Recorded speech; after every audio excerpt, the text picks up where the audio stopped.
তো বন্ধুরা সবাই কেমন আছেন? আশা করি ভালো আছেন। আমার এই ভিডিওতে ক্লিক করার জন্য আপনাকে অসংখ্য ধন্যবাদ জানাই। তো বর্তমানে কিন্তু পিএম কিষাণের 22তম কিস্তির টাকা দিতে চলেছেন প্রধানমন্ত্রী নরেন্দ্র মোদী। তো কবে দেওয়া হবে এখন পর্যন্ত ডেট কিন্তু ফিক্স হয়নি। কিন্তু একটা সমস্যা হচ্ছে যে আগে যেভাবে আমরা একাধিক ব্যক্তি একই পরিবারের টাকা পেতাম, কিন্তু সেটা কিন্তু আর হচ্ছে না। একই পরিবারে একজনই ব্যক্তি টাকা পাবেন। তো আপনি কি করে চেক করবেন যে আপনার সেই লিস্টের নাম রয়েছে কিনা? আজকে ভিডিওতে স্টেপ বাই স্টেপ দেখাবো।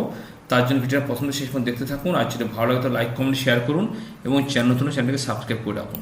তো চলে যাবেন গুগলে ক্রোম ব্রাউজারে, গিয়ে টাইপ করবেন পিএম কিষাণ, পরে আপনার পিএম কিষাণ সম্মানিধি যোজনা আসবে। এরপর আপনি ক্লিক করবেন, করলে এরকম পেজ ওপেন হবে। হওয়ার পরে জাস্ট নিচে দিয়ে চলে আসবেন। আসার পরে এখানে একটা অপশান পাবেন বেনিফিশিয়ারি লিস্ট। এই লিস্টে যাদের নাম থাকবে তারা কিন্তু টাকা পাবে। এবার এখান থেকে স্টেট সিলেক্ট করুন। এবার এখান থেকে ডিস্ট্রিক্ট সিলেক্ট করুন।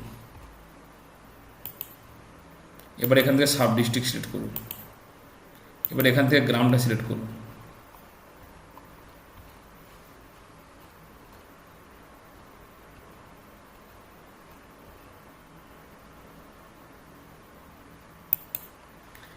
এবারে গেট রিপোর্টে ক্লিক করুন। আবার এই দেখুন লিস্টটা এখানে চলে এসছে, ঠিক আছে? মেল ফিমেল সব কিছু এখানে লিস্ট চলে এসছে।